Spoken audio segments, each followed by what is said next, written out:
আলহামদুলিল্লাহ, শুধু বাংলাদেশ নয়, পৃথিবীর ইতিহাসে একটা নজিরবিহীন ঘটনা ঘটে গেছে। চারিদিকে খুশির বন্যা। এটা শুধু বাংলাদেশের ইতিহাসে নয়, সারা পৃথিবীতে একটা নজির হয়ে থাকে।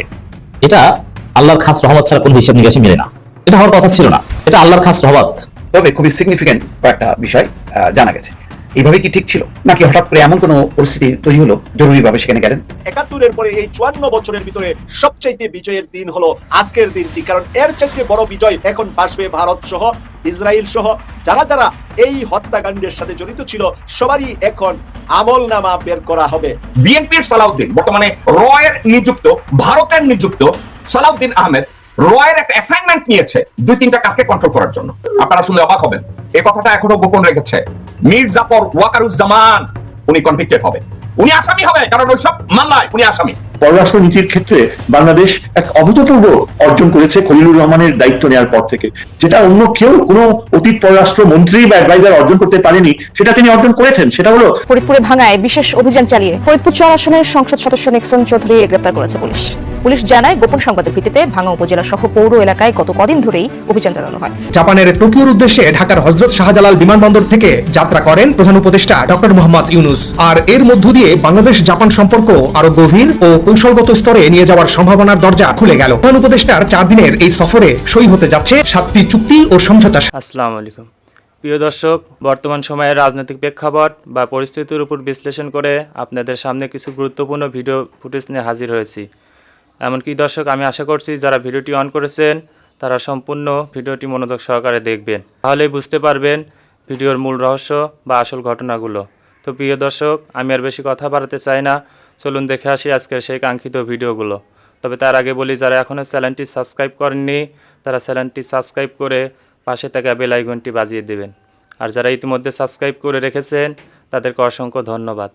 তো চলুন দর্শক, একটা লাইক দিয়ে আমরা ধারাবাহিকভাবে সকল ভিডিওর বিস্তারিত আলোচনা দেখে আসি। বিএনপির সালাউদ্দিন বর্তমানে রয়ের নিযুক্ত, ভারতের নিযুক্ত সালাউদ্দিন আহমেদ রয়ের একটা অ্যাসাইনমেন্ট নিয়েছে ২-৩টা কাজকে কন্ট্রোল করার জন্য।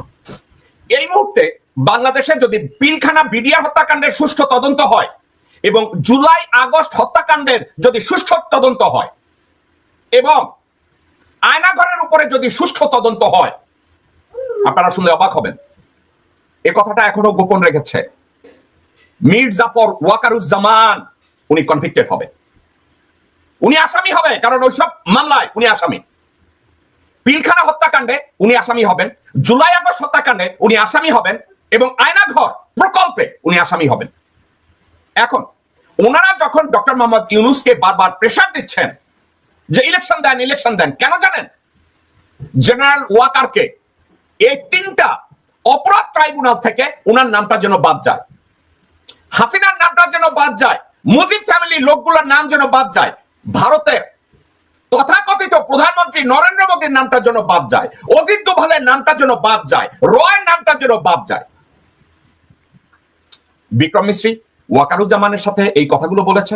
সালাউদ্দিন এবং মির্জা ফাক এবং গোরখুদক আব্বাস এবং আমির খসরু মাহমুদ চৌধুরী, আমানুল্লাহ আমান, আব্দুল আওয়াল মিন্টু, সালাউদ্দিন, এরা সবাই এগ্রি করেছে নির্বাচন হলে বিএনপি যদি সরকার গঠন করে, বিএনপি ওয়াদা করেছে জেনারেল ওয়াকারের নাম বাদ দিবে, বিএনপি ওয়াদা করেছে হাসিনা এবং শেখ পরিবারের সবার নাম বাদ দিবে, তাপসের নাম বাদ দিবে, ওবায়দুল কাদেরের নাম বাদ দিবে।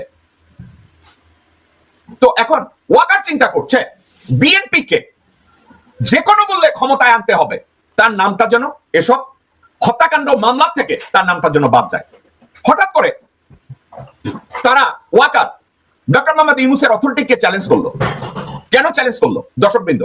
তারা বলছে করিডোরের কথা, যে এই ওয়াকারের চোখের সামনে থেকে রাস্তায় করিডোর দিয়েছে, বিমান পথে করিডোর দিয়েছে, জল পথে করিডোর দিয়েছে, আকাশ পথে করিডোর দিয়েছে। ওয়াকার কি একবারও কোনো কথা বলেছে ভারতের সাথে?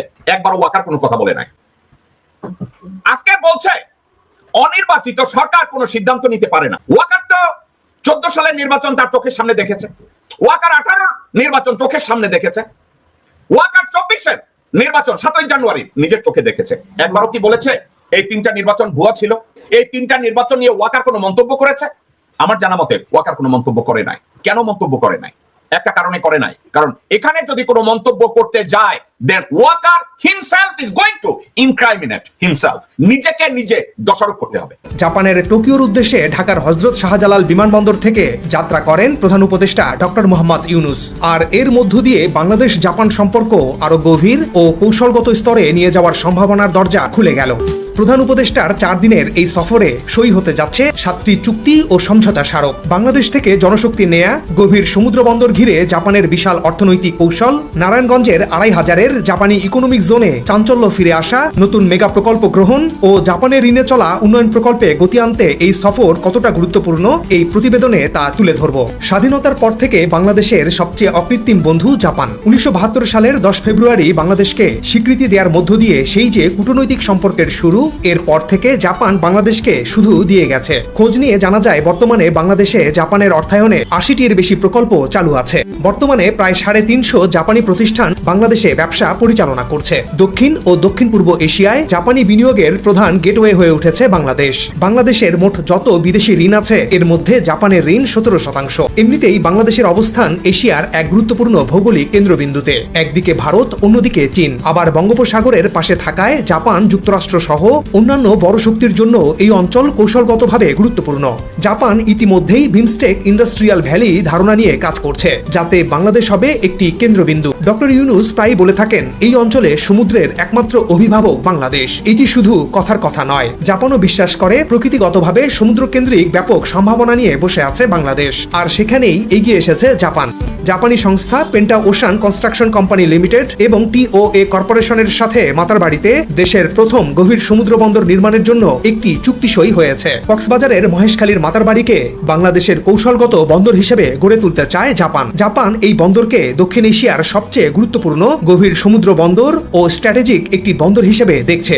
মূলত জাপানের বিভিন্ন ধরনের জ্বালানি বা তেল মধ্যপ্রাচ্য থেকে বঙ্গোপসাগরের ওপর দিয়ে মালাক্কা প্রণালী অতিক্রম করে জাপানে পৌঁছায়। দেশটি বাংলাদেশকে একটি ইন্ডাস্ট্রিয়াল হাবে পরিণত করে বাংলাদেশ থেকে দক্ষিণ এশিয়া এবং দক্ষিণ পূর্ব এশিয়া সহ বিভিন্ন দেশে খুব সহজে নানা পণ্য রপ্তানি করতে পারবে মাতারবাড়ি গভীর সমুদ্র বন্দরের মাধ্যমে। অর্থাৎ ইন্দো প্যাসিফিক অঞ্চলে মুক্ত বাণিজ্যের জন্য এই বন্দর একটি গুরুত্বপূর্ণ ভূমিকা পালন করতে পারবে বলে আশা করছে জাপান। এদিকে জাপান সফরের আগে গত সোমবার রাষ্ট্রীয় অতিথি ভবন যমুনায় এক উচ্চ পর্যায়ের বৈঠকে বসেন অধ্যাপক ইউনূস। সেখানে মহেশখালী মাতারবাড়ি সমন্বিত অবকাঠামো উন্নয়ন উদ্যোগ MIDI বা মিডির অগ্রগতি পর্যালোচনা করেন। জাপান ইন্টারন্যাশনাল কোঅপারেশন এজেন্সি জাইকার মতে শুধু মাতারবাড়িতেই হবে 3টি হাব। এগুলো হলো লজিস্টিক হাব, বিদ্যুৎ ও জ্বালানি হাব এবং শিল্প হাব। আর এর কেন্দ্রে থাকছে মাতারবাড়ি গভীর সমুদ্র বন্দর। এই বন্দর ঘিরে অর্থনৈতিক অঞ্চল হচ্ছে।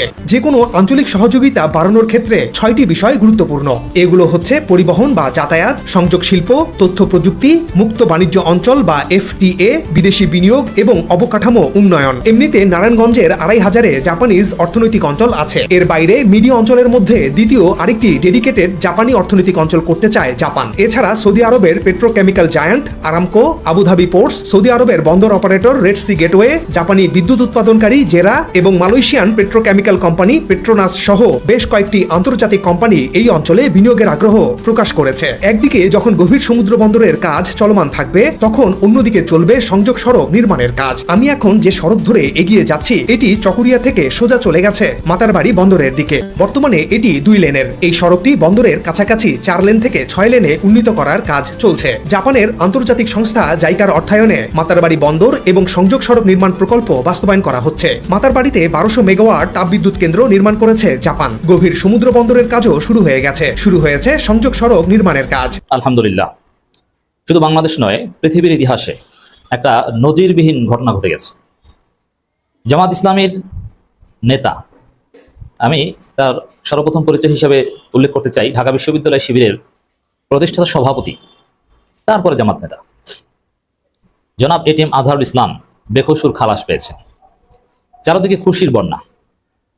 তার এই বেকসুর খালাস রাজনৈতিক অঙ্গনে, আইনি অঙ্গনে নজিরবিহীন তাৎপর্য সৃষ্টি করবে। আমি সেটা আলোচনা করব।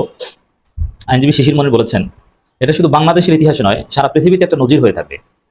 পৃথিবীর কোথাও যদি কোনো মানবতা বিরোধী অপরাধের ঘটনা ঘটে, সেটা যদি বিচার হয়, তখন বিভিন্ন পক্ষ রেফারেন্স দিবে যে বাংলাদেশে তো এরকম একটা ঘটনা ঘটেছিল। সব প্রক্রিয়া শেষ হওয়ার পর একজন নিশ্চিত মৃত্যুদণ্ডপ্রাপ্ত আসামি যে কোনো সময় তার ফাঁসি কার্যকর হয়ে যেতে পারে, সেখান থেকে তিনি একটা পর্যায়ে তিনি বেকসুর খালাস পেয়েছেন আদালতের মাধ্যমে। এটা একটা নজির। এই যে ঘটনা, যে প্রক্রিয়া, যেভাবে এটিএম আজহারুল ইসলাম আজকে ইনোসেন্ট অ্যাকর্ডিং টু ল, এটা আল্লাহর খাস রহমত ছাড়া কোনো হিসাব নিকাশে মিলে না। এটা হওয়ার কথা ছিল না। এটা আল্লাহর খাস রহমত। এবং এর মধ্য দিয়ে জামাতের অন্যান্য সাবেক নেতা যাদেরকে ফাঁসি দেওয়া হয়েছে সবাই, এবং যারা কারাগারে মারা গিয়েছেন সবাই নির্দোষ প্রমাণিত হবেন। একটা রিভিউ বোর্ড গঠন করবে সরকার হয়তো, যার মধ্য দিয়ে জামাতের সকল নেতাদেরকে যে অন্যায়ভাবে ভারতের কথায় ফাঁসি দিয়েছে, তারা যে আসলে নিরপরাধ, তাদের বিরুদ্ধে যে অপরাধের চার্জ গঠন করা হয়েছে এটা যে মিথ্যা, সেটা প্রমাণিত হবে। এখানে দর্শক, জামাত ইসলামের সক্ষমতা নিয়ে আমরা এই প্রশ্ন তুলেছিলাম যে এটিএম আজহারুল ইসলামকে এখনো মুক্ত করতে পারেনি। আমিরে জামাতও মনক্ষুণ্ণ হয়েছিলেন, তিনি স্বেচ্ছায় কারাবরণ কর্মসূচিও দিয়েছিলেন। কিন্তু শেষ পর্যন্ত যা হলো, এটা তো হ্যাপি এন্ডিং। আদালতের রায়ের মাধ্যমে একদম বিচারিক প্রক্রিয়ায় বেকসুর খালাস পেলেন। এটা নিয়ে কারো প্রশ্ন তোলার সুযোগ নেই। কিন্তু এক্সিকিউটিভ অর্ডারে বা অন্য কোনোভাবে খালাস পেলে কলঙ্ক থেকে যেতে হয়তো, কিন্তু এখন বেকসুর খালাস পেয়েছেন। তো এটা জামাত ইসলামীর চূড়ান্ত বিজয়। দেখেন, যতদিন পর্যন্ত এটিএম আজহারুল ইসলাম মুক্তি পাননি, ততদিন পর্যন্ত জামাত ইসলামীর ফেইলিউর, যে মুক্ত করতে পারেননি, এটা পলিটিক্যালি বা পাবলিক পারসেপশন এভাবেই ছিল।